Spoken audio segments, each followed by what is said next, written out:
حضرت عمر رضی اللہ تعالیٰ عنہ بیان کرتے ہیں، رسول اللہ صلی اللہ علیہ وسلم نے فرمایا، جب مؤذن کہتا ہے اللہ اکبر، اللہ سب سے بڑا ہے، اور تم میں سے بھی کوئی خلوص قلب سے اللہ اکبر کہتا ہے، پھر وہ کہتا ہے میں گواہی دیتا ہوں کہ اللہ کے سوا کوئی معبود برحق نہیں، اور وہ شخص بھی یہی کلمات کہتا ہے، پھر وہ کہتا ہے میں گواہی دیتا ہوں کہ محمد صلی اللہ علیہ وسلم اللہ کے رسول ہیں، اور وہ شخص بھی یہی کلمات کہتا ہے، پھر وہ کہتا ہے نماز کی طرف آؤ، تو وہ شخص کہتا ہے گناہ سے بچنا اور نیکی کرنا محض اللہ کی توفیق سے ہے، پھر وہ کہتا ہے کامیابی کی طرف آؤ، تو وہ شخص کہتا ہے گناہ سے بچنا اور نیکی کرنا محض اللہ کی توفیق سے ہے، پھر وہ کہتا ہے اللہ اکبر، تو وہ شخص بھی اللہ اکبر کہتا ہے، پھر وہ کہتا ہے لا الہ الا اللہ، تو وہ شخص بھی کہتا ہے اللہ کے سوا کوئی معبود برحق نہیں، تو وہ جنت میں داخل ہوگا۔ مشکات المصابیح حدیث نمبر 658۔ حضرت جابر رضی اللہ تعالیٰ عنہ بیان کرتے ہیں، رسول اللہ صلی اللہ علیہ وسلم نے فرمایا،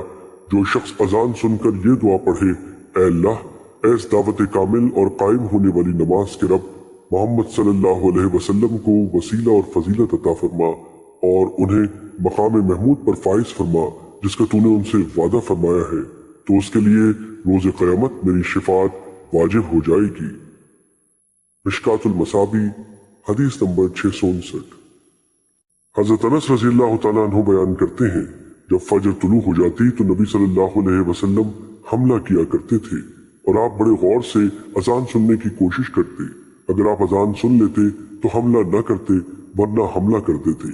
ایک مرتبہ آپ نے کسی شخص کو اللہ سب سے بڑا ہے، اللہ سب سے بڑا ہے کہتے ہوئے سنا،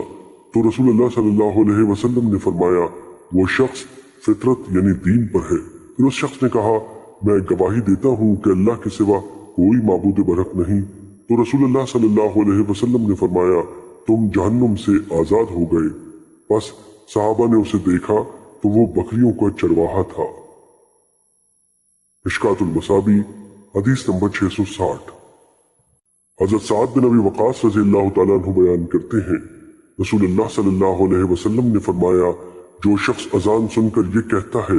میں گواہی دیتا ہوں کہ اللہ کے سوا کوئی معبود برحق نہیں، وہ یکتا ہے، اس کا کوئی شریک نہیں، اور یہ کہ محمد صلی اللہ علیہ وسلم اس کے بندے اور اس کے رسول ہیں، میں اللہ کے رب ہونے، محمد صلی اللہ علیہ وسلم کے رسول اور اسلام کے دین ہونے پر راضی ہوں، تو اس کے گناہ بخش دیے جاتے ہیں۔